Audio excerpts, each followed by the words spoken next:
All right. Thanks everyone for coming. For those who don't know me, my name's Catherine Stinson, and I'm the Queen's National Scholar in the Philosophical Implications of Artificial Intelligence, and also an assistant professor jointly appointed in the School of Computing and the Philosophy Department. And like me, this event is a co-production of several departments. It's part of the Philosophy Department's Equity in a Pandemic speaker series, with Christine Sipnowich, Blythe Black, and Misha Paul all pitching in to help.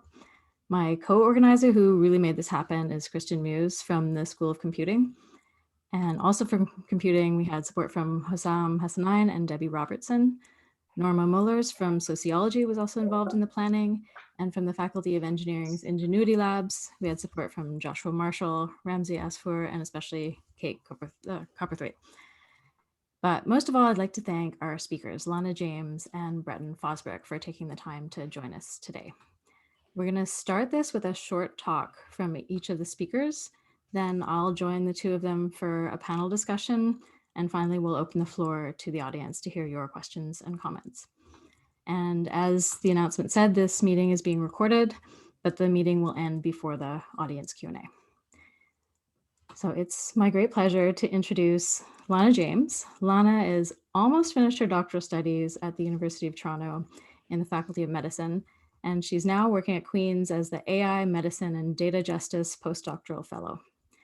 Her research is focused on the intersection of AI applications in clinical care, population health, public health, data science, and the law, and in particular, the implications for Black life. She's the co-creator of the Research Evaluation Data Collection and Ethics Protocol for Black Populations in Canada, or READY for short. And she moderates a podcast called COVID Conversations, focusing on the relationship between healthcare data, big tech, and privatization. So welcome to Queen's, Lana. You have the floor.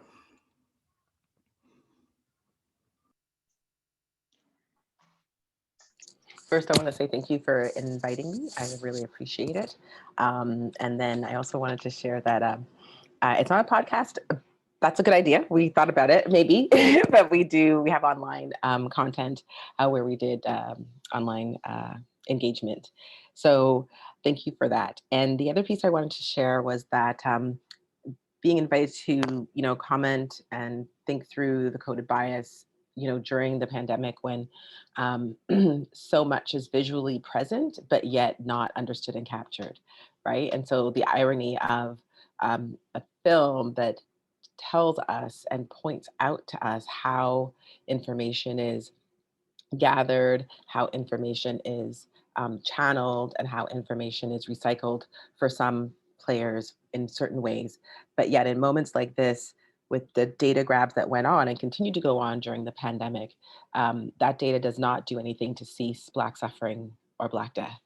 So the very things that can capture us so excellently and produce more suffering and more harm seem to be highly efficient, but that efficiency never seems to balance on the other side around life-saving measures and being valued.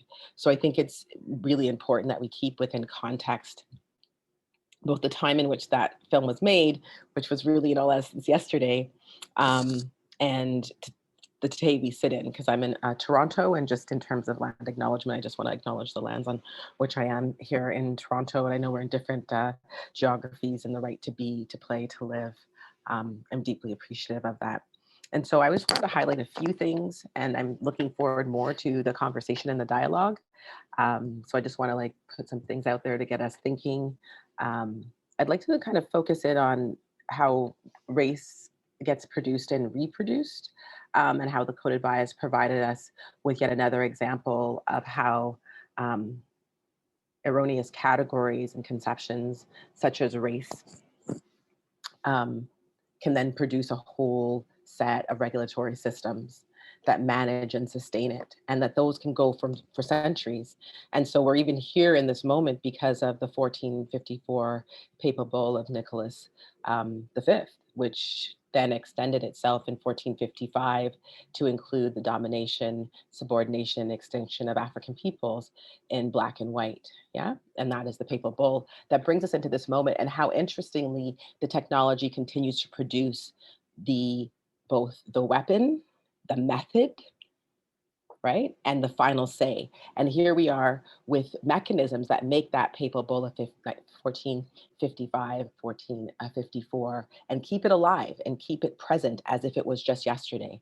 And I also want to point out that, the coding of race is done in many, many ways. I think that was very clear in Coded Bias. And when I think about the scenes in the film and the thread that ran through with Black women in the places that they lived, refusing and engaging in an informed active refusal of being monitored as we have been historically for those of us who come from the African diaspora via the transatlantic enslavement. And so it's important to, I think, look at the work of Simone Brown, who is a Torontonian who teaches at Texas, Austin, and gave us the book around surveillance as its roots, right? And so the roots of surveillance don't come out of technology. They're a continuation of earlier technologies designed to contain, restrain, and suppress Black people into perpetual servitude and the most violent form of slavery humanity's ever known, which is what my ancestors survived and I continue to resist. And so Simone Brown's work talks about the biometric continuity in which the panopticon of the plantation simply has taken on new names and new forms, but the overseer is ever present to make sure that our bodies do only particular things in service of white supremacy.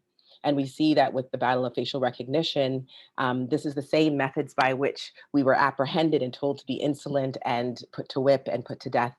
Um, and so these systems continue to do what they've always done. And so to think and to see what happened in coded bias or with facial recognition as separate and apart to the plantocracies of the Americas that give rise to the economy that can produce this technology would not only be inaccurate, it would be dangerous because it would mean that we learn nothing, absolutely nothing.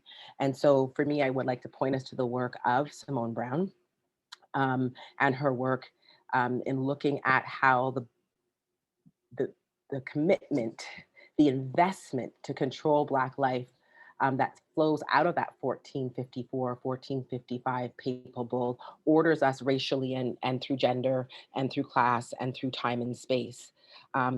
Because in fact, gender does not function for Black people in the same way. Yeah.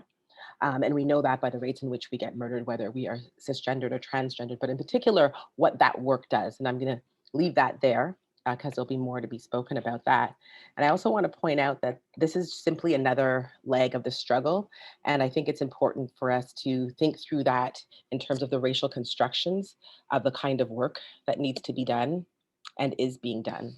And I don't think it's a coincidence, as I look out over the field around data justice and its different manifestations, that I continue to see Black women doing the work that we've always done of abolition and suffrage and freedom making.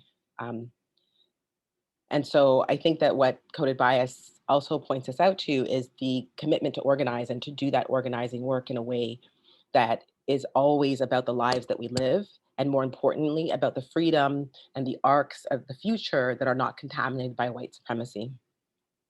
And also that the action to resist happens from everyday people. You don't have to have a PhD to know that something is wrong, and you don't have to have a certain kind of power or name or complexion in order to resist. We have always done so. We have always been the ones to save ourselves, as we did with the Emancipation Proclamation, as we brought Europeans in the world the idea of freedom in the Republic, which was not born in Europe, but came to life on Haitian plantations as we fought for our freedom. And interestingly, the white French got that right at our expense, but it was us who led the world from the feudality of Europe into the freedoms, as limited as they may be, that we have now.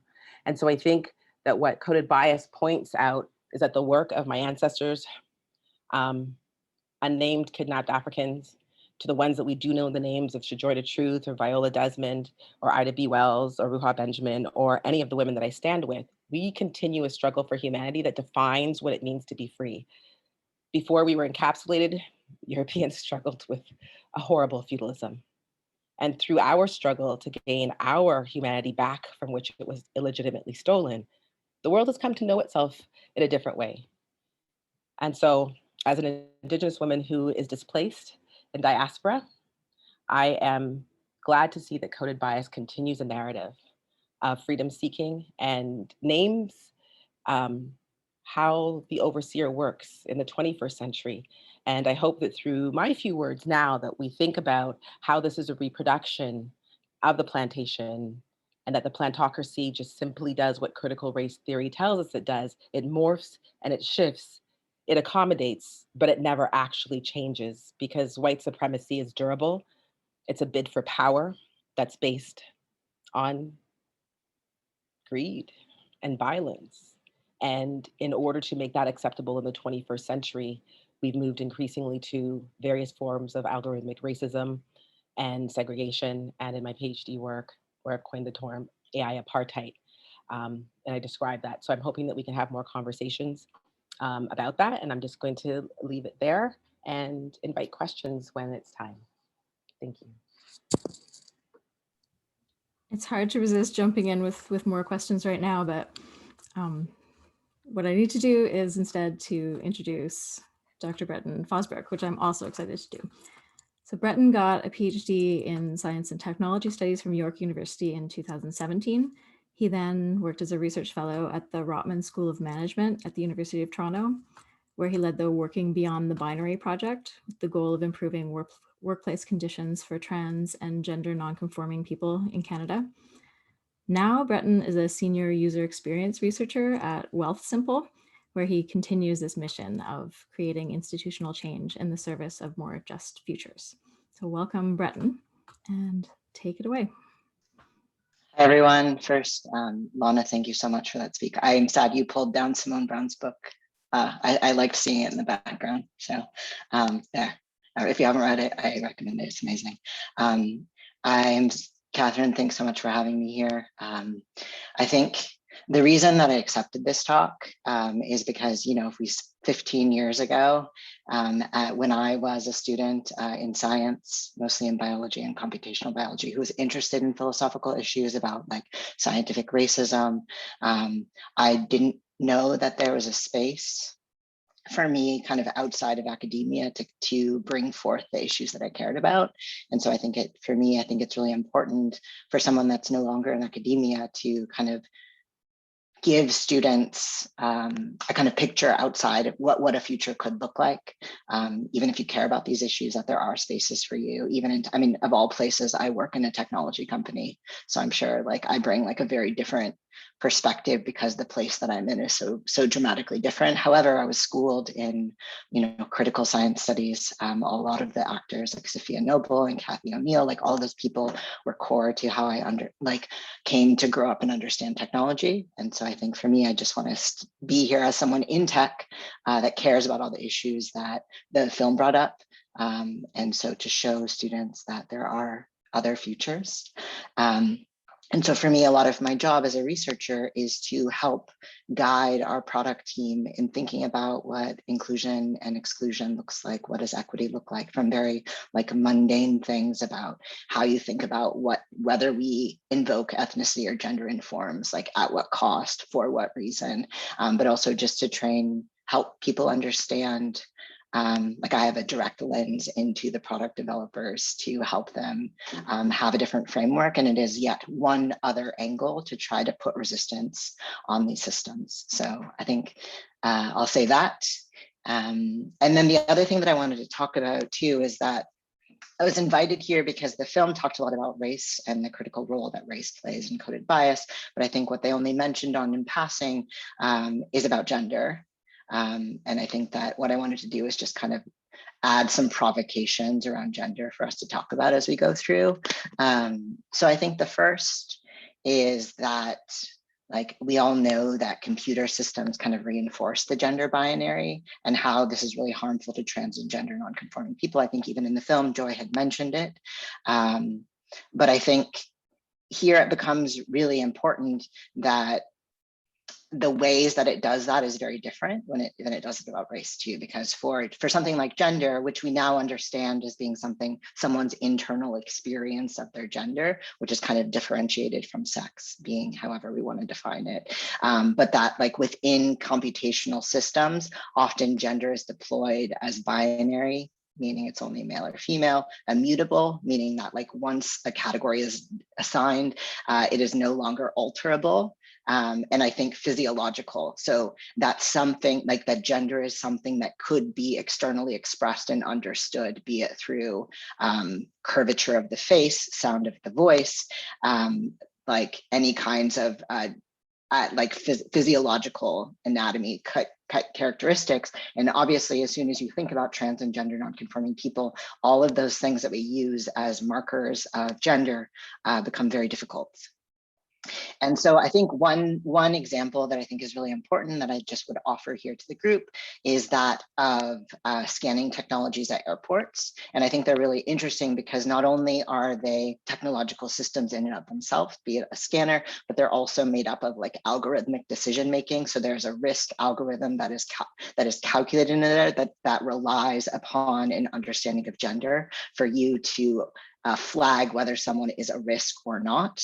And so, you know, when a trans person steps into that scanner, there is a flagging, a genitalia flagging. So, I mean, even as a person, like even myself going through the scanners, I have been flagged. And obviously, like, this is not to say, like, as a white trans person who is masculine passing, I carry a lot of privilege in there, but to know even within these systems that I can be flagged because of an abnormality in the chest or in the genital area based on whether the person coming up to the system decides whether or not I'm male or female. So I think part of what's important about this example for me is the intricacies of the system. So it's not only a user interface problem because you have to mark male or female, but it's also the risk decision model is calculated upon that. So if I walk through and someone hits male, if the genitalia in the groinal area, if there's an abnormality, it will be flagged. If it is female, it will be not flagged, and same in the chest region. And oftentimes the results of this are that trans people are often forced to receive gender pat downs or other kinds like genitalia pat down to decide. And at that moment, they often not only risk kind of the psychological harm that causes, but also the potential for erasure from that system as well, or being expulsion. You have to either have to go within the system or be excluded from it. And I think that I just wanted to flag that as like one example that I think really highlights and expands upon the coded bias one. But I also think too that what's interesting about gender in this instance too is it's not only the risk algorithm itself, but it's like the computation, the computer code, like the foundations of computer code are built in the binary. So it's often like oftentimes we don't consider trans people in the history of gender computation. It was binary, so it was male, like 0, 1, male, female, and then sometimes null. And so because there hadn't been a discussion around the role that gender played, or trans and gender nonconforming people had not been at the table to flag that, like oftentimes it's like thinking about simplifying grouping or search logic, like how can we do that most efficiently? And I think what's so interesting too is even in 2014, Facebook had supposedly expanded their gender options from 2, male, female, to 58 or 60. And so at one sense, it seemed like there was this moment of inclusion. However, on the back end, there's kind of all of these debates of the code itself, because it was still male, female, null. And those kinds of back-end categorizations were what helped drive advertising or revenue, that the gender data was still sold on that back end, even though it was packaged on the front end. So, I mean, as a historian too, I think that is so, like with gender, and with race too, that like the histories and legacies, even especially about what Lana was talking about, are so implemented into the exact code itself. And then the last point that I would maybe talk about is that I think for me, when I was younger and undergrad, like I thought that these philosophical issues that I cared so much about identity or information systems were purely philosophical, or like that there was a place to discuss them philosophically. But I think I realized how important they have such real world implications, and moreover, like more so like these kinds of discussions, if you can have them with the people building the actual systems. So the fact that so many programmers don't have a good or sophisticated understanding or gender of race precisely impacts people who are racialized or people who are trans or gender nonconforming. So for me, I would just put it out there, especially if there are computer science students out there and you care about these things, like I feel empowered to continue to learn and take an active role, not only like in the community spaces, but also in the companies that are building these systems that we are on. So I'll leave it at that. Thanks so much to both of you for those really fascinating sort of beginnings of a conversation. So I've got a bunch of questions up my sleeve and I might not even get to all of them, but I want you to feel free to jump in and just take this in any direction you want. One thing that struck me that is sort of an intersection of the two things that you were talking about is that airports and borders more generally are these spaces where these philosophical conversations become very real to people and you know, potentially dangerous. And Bretton, you were talking about how these are spaces of surveillance around gender. They're also spaces of surveillance around race and ethnicity and nationality, citizenship, and the legitimacy of the paperwork that people have to show those things. And that I think connects with what Lana was talking about through Simone Brown's book, which points out how passports and borders, especially between Canada and the US, were in essence created because of the slave trade. So I wonder if either of you or both of you have anything to say about how those issues connect. Do you want to start, Lana? Sure. I took it down actually off the shelf so it'd be easier to see because I was thinking it was right behind me. But this is the book, Simone Brown, Dark Matters, and on the surveillance of Blackness. And I think it's a really important book to read, especially because what it does provide you with is how the passport comes into being, right? The passport comes into being as one of the first pass books of racial apartheid in the world across newly formed borders in the Americas. But the passport comes into existence because Black people who have struggled and gotten their freedom need a pass in order to board the ship, to take possession of that so-called freedom that was supposed to occur in Canada. And we know very well that it did not in its entirety. And so I think that's really important to also what Bretton said around, you know, the histories being embedded in things, because the same ways that that was coded using the descriptions of our bodies in order to define whether our freedom was permissible or not is exactly what goes on in race and gender always. And there's always the back end coding because the plantocracy and white supremacy is always seeking to manage and move and control and dispose of that which they've completed their work with. And so the back end coding is a managerial system for a larger system of white supremacy. And I think one of the things that I find very challenging about how the language is constructed around AI and the ways in which computational scientists want to delude themselves is that it's a delusion. This current configuration is the result of an illegitimate papal bull that many would say one would have to actually commit the individual who wrote it to the DSM to understand how you could think that you could sit in Portugal or anywhere in Europe and decide to then invoke a 500-year genocide on everybody who is melanated, and then produce computational systems that reinvigorate that after we've pushed it back for hundreds of years. And the other text I think is really important that needs to be entered into the space is the work of Dr. Sylvia Wynter. And so this book is about On Being Human as Praxis. And Catherine McKittrick, Queen's person, did a wonderful job on this text. And I think it brings some of Dr. Winter's work. And I encourage people to look it up because what she talks about is about humanity and how it comes to be. And again, it points to the important work that Black people have done as a population globally to kind of further discourse, to deepen these ideas of philosophical leanings, and to also, you know, correct some historical records because, you know, we think that we got the Enlightenment, but the Enlightenment was possible because white men were sitting down while we were doing all the work, right? They were pontificating about a thing that denied freedom to the very people that made their freedom to sit in coffee shops possible. And so we see that same thing right now in computational sciences, while, you know, very little of the world who makes these decisions has any at all paid the same price as those of us who wear it. So we know that Silicon Valley, we know that the wealthiest folks are often white and male. And as the great improvement, we get the master's mistress, daughter, cousin, or niece, but we still have white power deciding in terms of who gets to compute. I still am often the only or one of less than a handful of Black people in a room, and usually one of the only ones who studied critically along multiple lines so that I'm able to translate and interpret and decode how white supremacy, anti-Blackness, anti-humanness, and all kinds of transgressions against kinship and humanity are being done.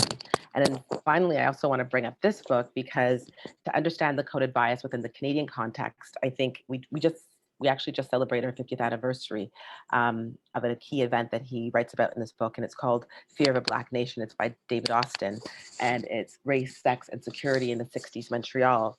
And so the longest and largest student protest to date in the world is the protest that's sometimes called the computer riot or affair, the Sir George Williams affair, the Anderson affair. And I think those three different names that are in circulation speak to that triune of white power, in particular white male power. The Anderson affair, it's the professor who had consistently targeted Black Caribbean students who were at University of what is now called Concordia, who were often the best and the brightest, so to speak, who had come to school in the Commonwealth, which was and is Canada. And Professor Anderson was known for targeting Caribbean students and trying to mess with their GPAs when many of these people came as scoring higher than many of the people who attended Concordia and went to school in Canada. And so a group of 6 students decided that they weren't going to tolerate it, and they asked for some clarity and some discussion and some change. And instead, the faculty refused. They sat in, interestingly, they called for that strike and they went to the computer room. And I write about that in an article that'll be coming out soon. And I don't think it's a coincidence that that is the site that they took. That's the site they held. And I talk about it as a foreshadowing because it's the same systems that were used in the Holocaust, that were used to continue the apartheid, and the same systems that are being used to invoke a new and reinstantiate a new layer of apartheid, and being done in the midst of COVID of all things, right? So, demanding, wanting, getting people to crave for race-based data and making sure that you never explain to them that it's just going to bring apartheid back in a way that is so vicious, so violent, so difficult to perceive and grasp that we'll have a real fight on our hands. And it's already here. And so I think for me, what I really want us to think about is, what Bretton said, and that these 3 books written by Black people don't just talk about Black life, right? We give new life to resistance. All of what we know since our capture, your feminist movement, our queer movement, that's us. And I think there's something to be learned again from the fact that Black people are the first people targeted. And it's designed to restrain our mobility, and that we're already, again, going through the same processes. And white people also have something, right, in that, right? That doesn't mean that they're excluded. And that means that they also have a price to pay, as Bretton has pointed out. The question is, how will we be allies?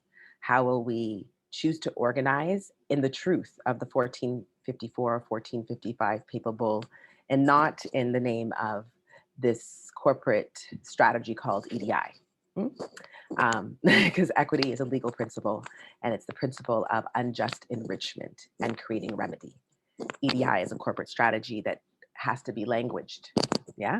But I think the law is clear, and it speaks to treaty, and it speaks to the wampum belt, and that we should be thinking about how to wrestle these beasts in that context, because I do think that there is value in these technologies, but it's about judicious, surgical movement in a minimalist way, not in a kind of pervasive paint everything with AI and machine learning kind of way.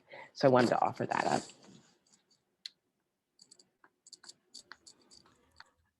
Bretton, feel free to jump in if you want to also talk about that question. But yeah, it's sort of hard now to imagine a world without passports, and now all of us have them, not just the slaves trying to seek freedom. And so all of us are sort of tied into this. Of course, not everyone's passport is the same as everyone else's. But the difference between there being sort of like just the invention of this kind of like process of taking down data about people and recording data about people and having people have to sort of answer to it in their lives, and contrasting that with the situation now where data is being just sort of like vacuumed up about us and stored about us all over the place in increasingly invasive ways is kind of amazing to think about. And one issue related to that I wanted to dig into with both of you is how there's sort of a conversation, I think, in both spaces about gender and about race and the intersection, about whether gathering more data about vulnerable communities or marginalized communities is a good thing or not.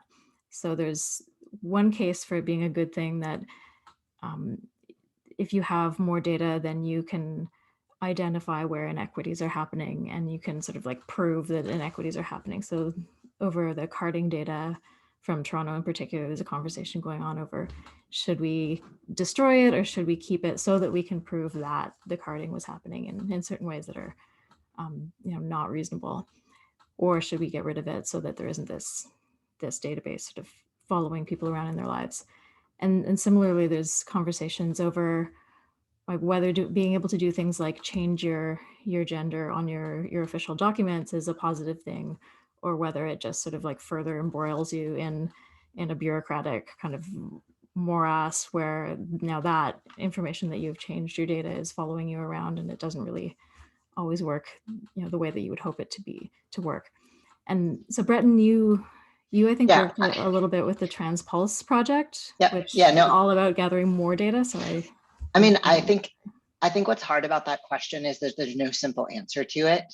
And I think that people want to be like, yes, more data, or no, more data, like, no, we can't have it. And I think like what makes it so complicated is that in certain situations, data is good, but comes with risks. In many situations, we don't want it. And so I think like, I don't know that we're at the level of sophistication where we can invoke that yet, but I do think that it depends on the things that the film talks about and that we've been talking about, like who has the data, who has the power to decide what that says, what is going to happen with that data. So like some examples I can think of is like gender markers on IDs, for example. And I think like there's a scholar I follow, his name's Heath Fogg Davis. If you haven't, his book is called Beyond Trans, Does Gender Matter? I think it's mind blowing. It's such a great book.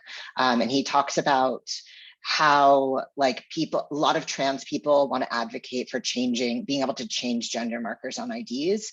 And he argues that no matter like, in that situation, there are certain people that are going to be trapped by it regardless. And so like you are no longer like in gender, for example, as soon as you change your gender marker, if your gender expression does not match your gender marker, according to some bureaucratic agent, you are at risk for exclusion, even if you could self-identify to like mark your gender how you want it to be. And so for him, in the case of gender in this instance, it's like, in all of those cases, you ask the question, like, what is the purpose of adding gender to that, adding data to this? And if the answer is, for example, like gender is often used as a proxy for identification verification.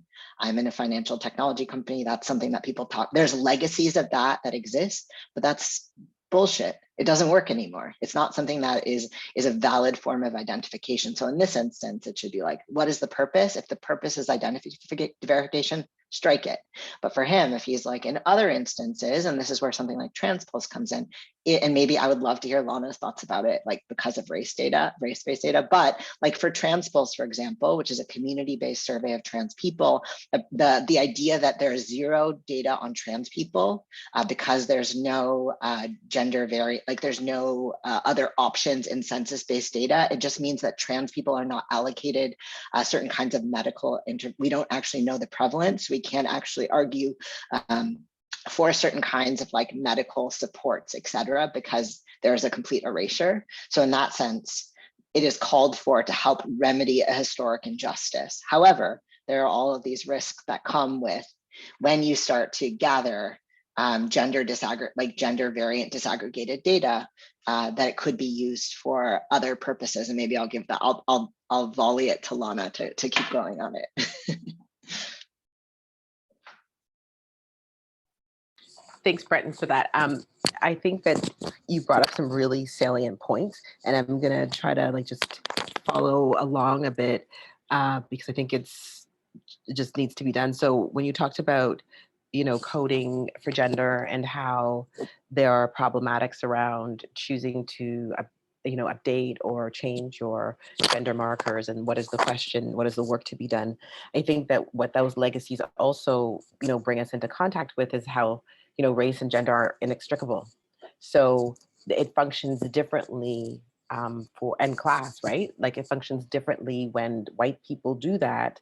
There is a room to negotiate, just like white people can, shoot Black people at point blank range in a church and walk out with their lives and be sat down and be given a coffee and asked how their day was and if they've had family trouble, right?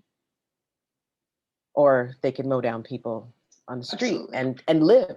And live to tell about what happens.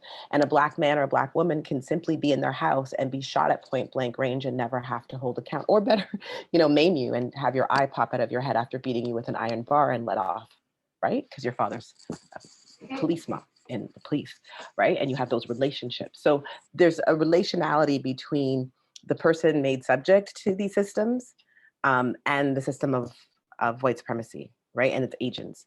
And so race, gender, and class, don't really separate very well, because depending on who you are with those changes depends on how believable you are, whether it's a matter of, oh, you've gone through a life change versus you're trying to evade something, right? There's very different assumptions between someone who's changed their gender markers based on race, right? One is believed to be living out their life and working through something for better or worse, whether it's a conservative or a liberal. But when it comes to Black life and Black embodiment, it becomes a question of how do we produce this person as a criminal, as evading, as in need of capture. And so I think that this is why, why do we need the data is really important. And the weight of data in the 21st century is doing a different kind of work, but doing the same kind of work at the same time. And so what I mean by that is when we even think about these things as inextricable, we're also thinking about how we end up being complicit, right? So if we don't resist and make a referendum collectively and decide as people to have our agency and to engage collectively to push back and define these things as a social discussion and debate about how we want society to be versus computational scientists, data scientists, bioinformaticists making decisions that they don't have the depth, skill, or knowledge to do in any kind of meaningful or constructive way, it's important that these become issues of discussion and referendum, that we have to raise the population to a certain level of understanding of back end and front end, just like people learned about, the language of hypertension or about the importance of sleep and REM. These are languages that were not familiar to lay people, but yet you can go into the average drugstore and hear a grandma explaining it to somebody else. And so there is a level of work that needs to be done so that we're speaking at least some kind of language that we understand the world that's being constructed. Because the point of that 1455 papal bull was to construct the world in a way in which my ancestors, those of us who are Indigenous globally, cannot decode, could not make change, because it stated explicitly that the role of the European was to dominate and exterminate. And so every system comes with that prepackaged. That's what's baked in. And we language that as race, and we language that as the intersection of race and gender and class. But ultimately, there's two different sides, and race divides that coin between those of us who are meant to plummet rapidly to the bottom, and those of us who will be more like bungee cord jumping. They're going to scare the shit out of you, but hopefully the system, if it still needs you, will pull you back. And so I think it's important to understand that we're complicit because Black people continue to be the canary in the coal mine, right? Black and Indigenous people, as Indigenous people around the world, we've told you that when you brought apartheid for us, It was going to come back like a boomerang. And here we are. You know, when you brought your desires of extinction for us, you had to know that you were going to be not fulfilled when you could no longer, as we see masked gunmen running around, doing what they used to do in Black communities, shooting, lynching, running over. Now that they no longer can go to the Black side of town and do that, they're doing it everywhere where you live too, right? And so I think we've always had ourselves used as this canary in the coal mine. And I think that if we don't take it as a foreshadowing, not just a literary one, we're mistaken, because these machines that scan and these machines that do the work of humans, I argue in my work that we're the original AI. We're the original artificial intelligence because Black people were believed not to be sentient. They thought they could just demand things and it would appear, and that they could do whatever they wanted, whenever they wanted, to any of us, which is exactly the language that we hear about AI, from the sexual uses of AI to the mundane uses of AI. The same language is the language that I hear about, oh, it'll get rid of the mundane and allow us to free up. And well, that's what white people thought when they invoked slavery. You wouldn't have to raise your children or sleep with your partners or clean your houses or do anything else. And it gave you license to do all manner of immoral and unthinkable thing. And so here we are again. And I point out that we wrested ourselves out of slavery, but whiteness never gave up the institution. And AI is simply doing the work of recreating us in that same ill-begotten image, that it will do the work that they don't want to pay us to do. They don't want to let us live to do on our own in our own lives. And so I think it's important not to separate that the institution of slavery went nowhere. We wrested ourselves from it, but it goes globally. And all the work that we've done in the Americas to give the possibility, the extraction of the minerals, all of it that makes this moment possible and computation possible, comes out of an ugly past that is not over. And as we said, you'll never be full because it's a rapacious machine. And now it's asking you if you'd like to become part of it in yet another layer. And so I think it's misguided for folks to, especially white folks, to misunderstand. I've been fighting this. We've been fighting this. I always say at a conference, I'm like, I don't know if you guys can get used to this kind of life. It's not an easy life. And so far y'all like a cushiony. So you better really think about how CODIS bias showed how we could rethink and reimagine a future. And just know that when I talk about race, I don't exclude whiteness, right? It's present, it's visible. And so I hope that kind of can add to what Bretton said and kind of expand and extend how we think about these things in multiple directions about why would we want gender? Why do we need race to be there? And for Black people in this moment is extremely dangerous to refurbish those apartheid systems and to strengthen them. IBM gave you Watson the first time, and it was Watson, the president, who signed the agreements to make the passbook automated. Like, you could not have run apartheid so efficiently, and you could have not run the Holocaust so efficiently, but for markers of race and gender designed by the state. So I do think that there are values in terms of what you were saying, Bretton, to articulating particular descriptors, but they are not in state-based systems. They are never for corporate usage. And for Black and Indigenous peoples, particularly as I'm thinking about geography, like in the Americas, but the world over, they need to be our systems because we don't need to be continued to be viewed by those who thirst for our flesh and our blood and our belongings and everything that they've stolen, that they still want more. I don't think it's wise to put the most important thing, which is ourselves and our bodies, again, for atomization. It is insanity to suggest it and criminal to pursue it. And so unless we are doing it for ourselves, by ourselves, with the kinds of walls that I've been building from adversarial attacks, there's just no way that it makes sense to create or add to the existing systems. If anything, we should be repatriating our data as we repatriate our ancestors from museums, because these archives of algorithms are simply the halls that our deaths are hung on and displayed continually.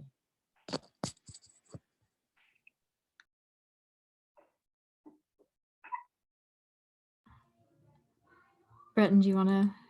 Well, no, I mean, I was just gonna, I was gonna expand on Lana's point just to make it clear that like for Black trans people too, like that race and gender go hand in hand. And there's just an example from Heath Fogg Davis's book that I think is really helps to drive that home, just like as a white person changing your gender marker and having it be believed in from the bureaucratic agent is such a different experience. So Heath talks about this trans woman that he knows, a Black trans woman who has a bus pass, and on her original bus pass, there's an M marker on it. And so she gets thrown off. So they use that as like an identity verification if whether or not you took someone else's bus pass. And so she tries to use the bus pass, gets kicked off repeatedly, finally goes back to like whatever agency to get a different gender marker on the bus pass. So gets an F on the bus pass. And so now has two bus passes, one that says M and one that says F, and subsequently goes to another bus and gets kicked off that bus as well because someone does not believe that gender marker. So it's like part of what it is, and maybe this is what the point that we can make collectively is that if the power to decide, if the power to adjudicate whether or not your data is valid comes outside of the person that gets to proclaim that to be their data, like if there's a distinction between those, there's a real problem because in both instances, there's like this amazing picture where she's holding both bus passes and neither are valid.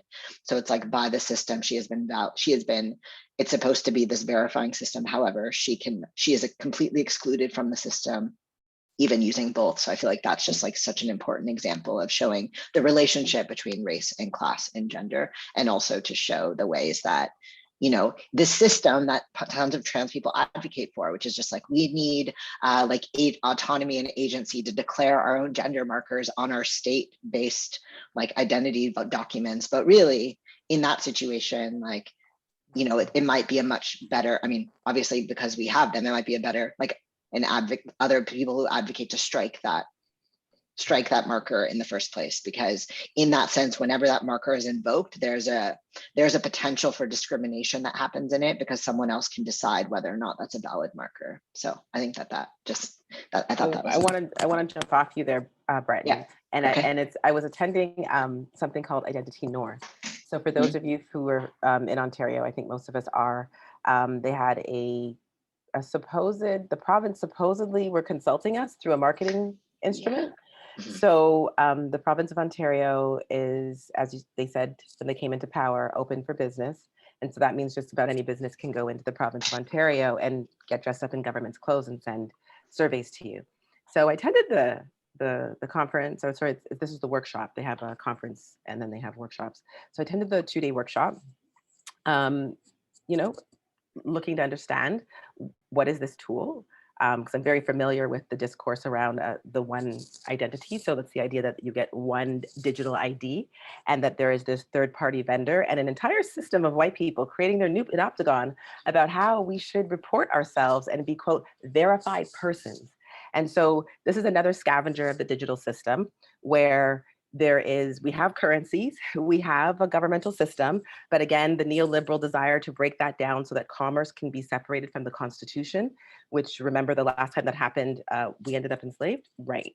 So they seek to add to this ability to crack open the linking of the Constitution to commerce by inserting themselves and providing a technology where they would verify you. So you have this digital verification and, there's a little, facial recognition technology, maybe a little biometric technology, and it's in your wallet. And you can choose, they say, how many people have access, like you used to do in those old phone plans before minutes got affordable, your Fab 5. And so you can choose to use your verification for, i.e., working with CRA, accessing ODSP. Now, for those of us who have any understanding of computational systems and the power to undermine our constitutional rights and any accessibility to ever living out treaty law properly, we know that this is deeply problematic. And I ask the questions about civil society, that the mechanisms of payment are not divorced from the nation state contract. They are actually tied together. That's why it's a note that's issued from the state. right? And we're talking about the settler colonial state, which I am no great fan of, but it's what we're working with, yeah? And so to not see that these kinds of computations where the invocation of verification, again, this piece of verification becomes even more complicated, because this is the same group of people that would spin to you, because remember, they want that technology and it's worth hundreds of billions of dollars, because it's going to be percentages on per transaction that will make many wealthy from the verifiers and the back end and all across the supply chain. Destroy civil society, there's no concerns about that. They're not even thinking about that.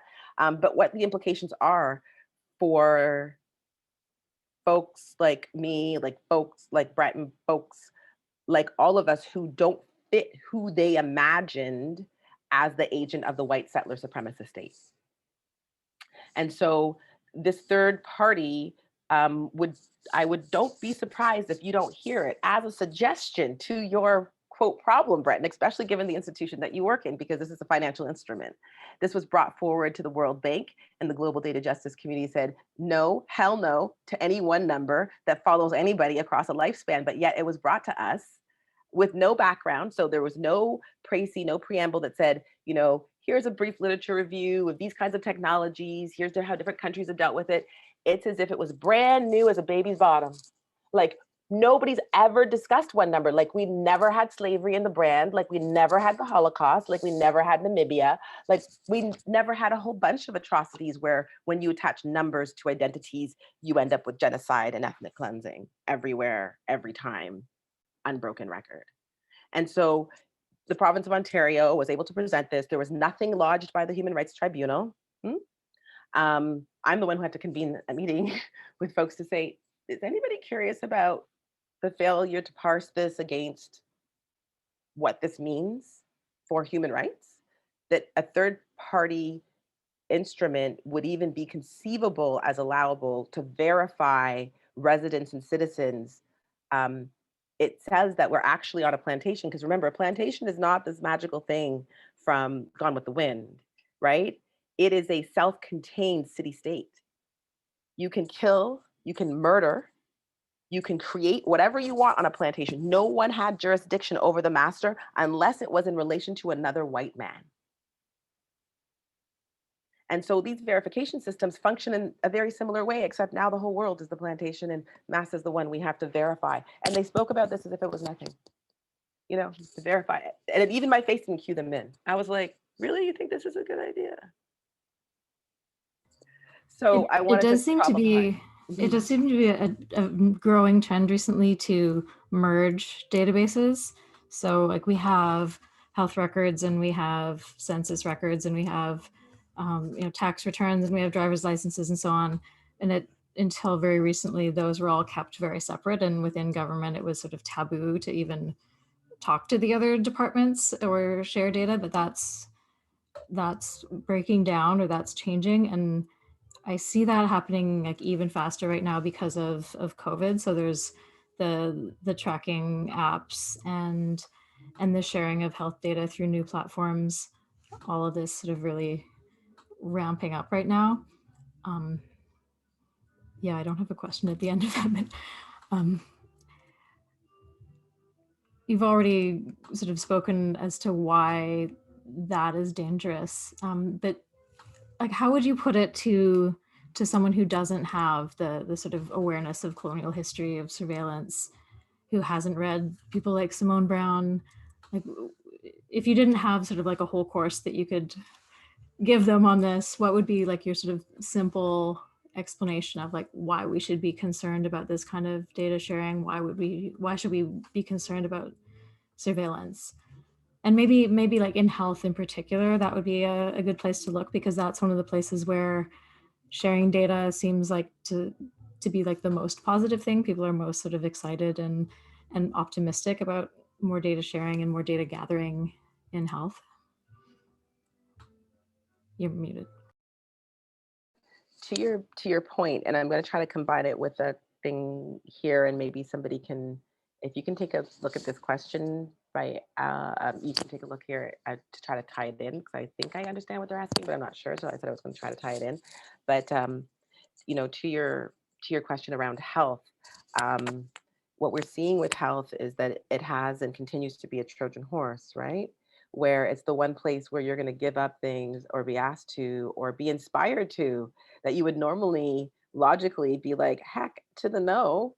It's the only place where you're going to be giving up full biological samples and your DNA, and that it's going to be shunted around the world without your knowledge. And because you're there for a specific thing and you're not knowledgeable, and even if we are, we don't really have a mechanism, nor are we permitted to get in control of that data.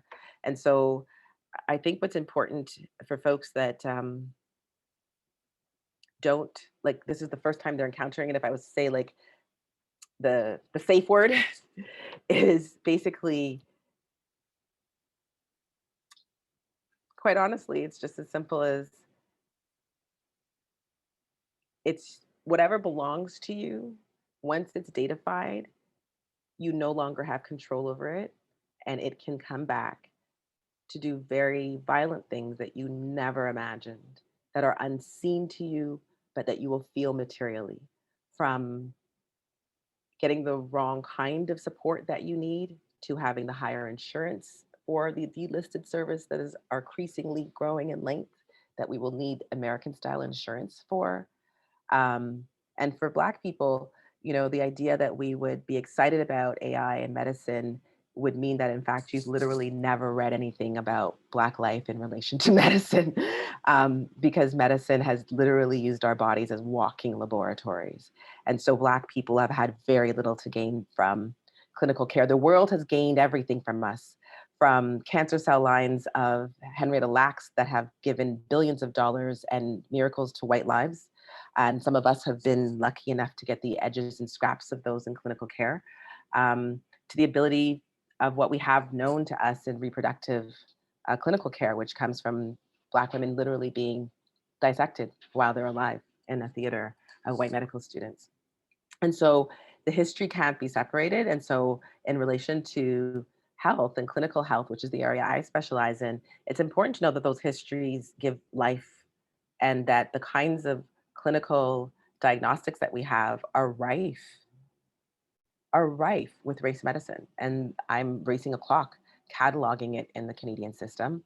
And what is race medicine? Race medicine is when the social construction of my melanation or melanation is then slotted into ideas of the 5 races, which have no basis in genetics, which have no basis in reality. They're simply phenotypes any more than I would divide you by the sweaters that you wear.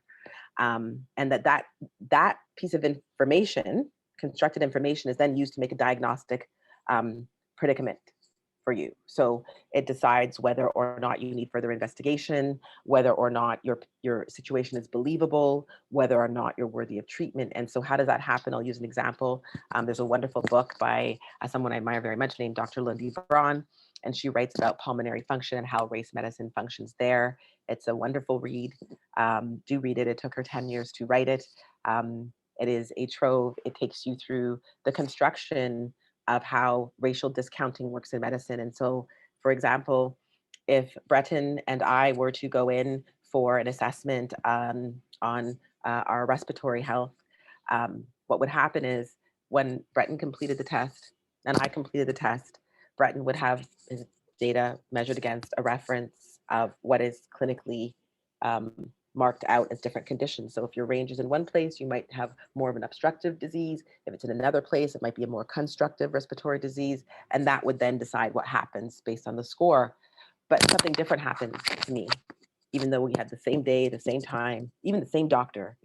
When we go in those 2 different rooms and he goes in Bretton's room, he gives him one answer that will allow him to get the exact care that is desired and needed. What happens to me, on the other hand, is that they will do a calculation where they reduce my ratings by between 10 and 15%. And that's the specialist. That's how it's typically done um, downtown. It varies across the country, so I'm cataloging it. And then that discounted number is what's used to decide whether I get further investigation or not. Again, when we think about COVID and what that means, and what it meant already in asbestos and what it means already in silicosis in South Africa. So we saw in the US, a class action suit had to be mounted because the insurance companies wanted to use the race discounted measurement so that they would not have to award the claims of those who had already won the class action suit around asbestosis. So to understand that, you had to be sicker in order to claim, which meant you were often ready to die, which meant many people actually faced dire circumstances. And it was only through a battle of doctors and those who were called to the stand. There were white doctors from some of the best institutions in America who argued that to remove race discounting was to contradict medicine and science when they could prove no medicine and science had been in its creation.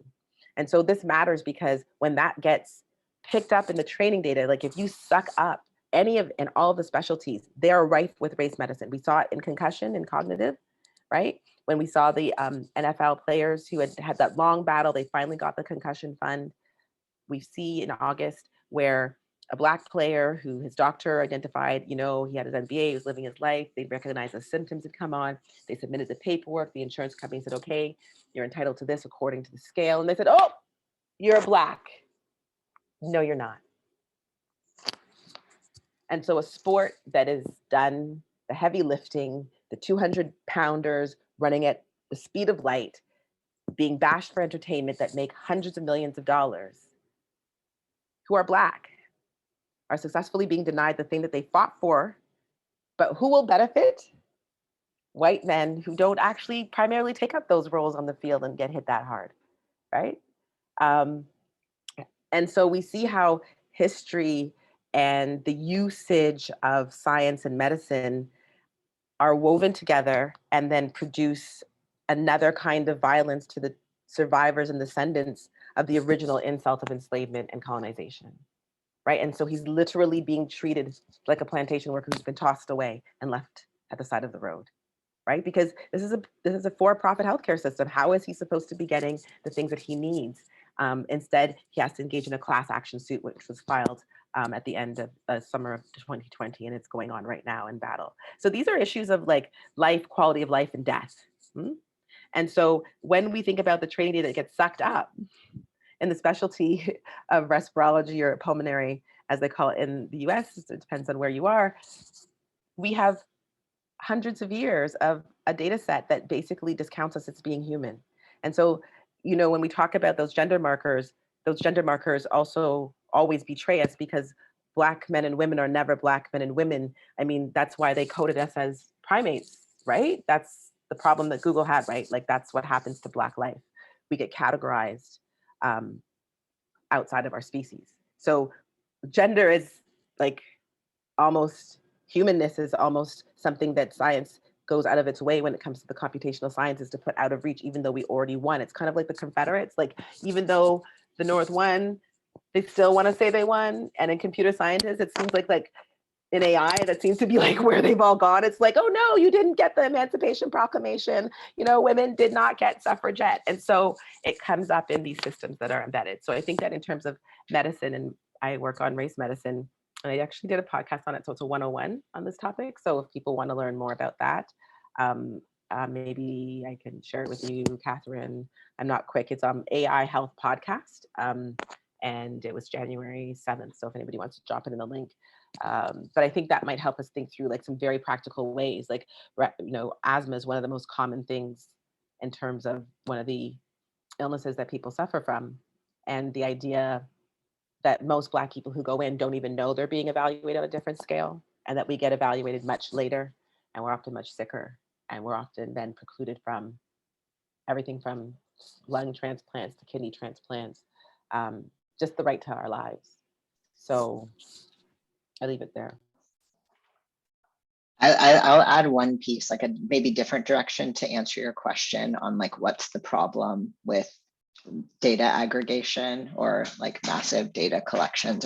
And I'll say the other thing that I've seen very worrying, especially in Canada, is like around data privacy. So around, like, I think the things that Canadians are really struggling with right now too, especially as like Silicon Valley tech giants we've seen be able to appropriate so much and hold so much data on people and consumers that we don't know quite how to grapple with. And I think there's been a lot of coverage of Loblaw and owning kind of like PC Health and their TELUS is moving into the space of data privatization. And the reason that I think that it's should be troubling for Canadian Tire. Yeah, but I mean, like for those, the reason that it's troubling is because there's issues of antitrust. So as these companies become more and more powerful, there's issues of price gouging that is already happening. So there's, I think Vaz Bednar, who is a professor at McMaster, leads like public policy and like digital policy or something. Like it's worth checking out. I can find her name if you want. She's doing a really good job of following what Loblaw is doing and saying that it's troubling because they've done such price gouging. Like, what does it mean if they own your data for, like if they own your health data and they know where you shop, then there's a lot of potentially nefarious opportunities there for them to target you with promotional material. And I think, like, I don't say that because I believe that they're evil per se, but just that their interests are totally different. Like, they don't really care. Their interest is selling you products, so they're not going to have any sort of lens that's not selling you products. And I think what's even more worrisome, for me at least, is that as a federal government in Canada, they're so out of date about how to deal with new data, like with massive data powerhouses. Like, I don't think we even have a handle. Like, the government knows that they need to start thinking data privacy, but they can't even comprehend how to think about it in a sophisticated sense. So I think it's worrisome because you see these companies doing it. The companies are the ones that know the most about how it works.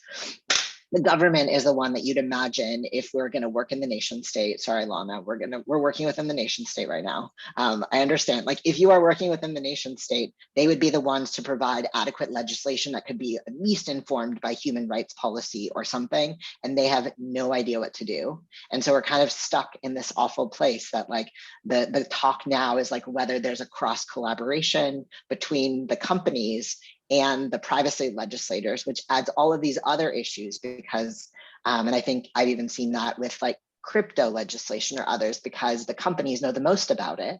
They have their own interests. The government wants to regulate it to help be in the interests and rights of their people, but they don't have the mechanisms or awareness or knowledge to even do that. So I feel like we're in a really difficult place in that way.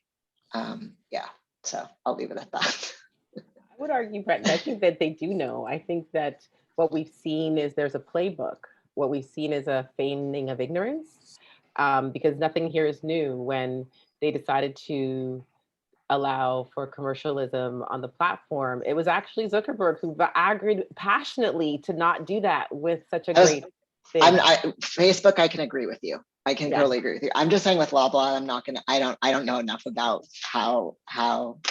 But Facebook, we don't have to argue about. Totally. Yes, yeah. So I think that there was a moment where we knew what would happen if we added capitalism, because it's always racial capitalism. There's no other kind since 1454 that they've allowed to survive, because those methods that we had as Indigenous peoples were wiped as they could see it out.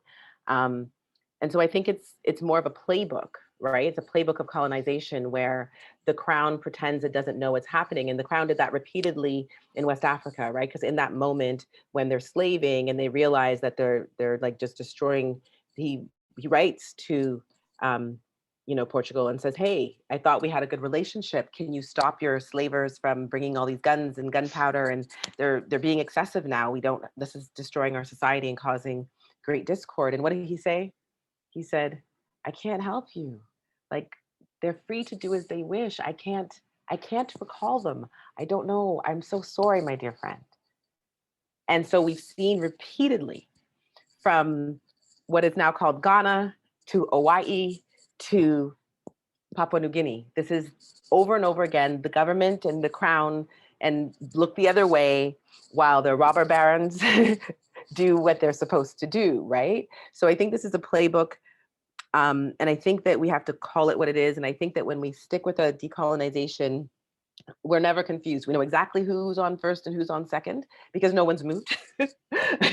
Otherwise, we'd be calling places by their proper name and we would be having a very different discussion, right?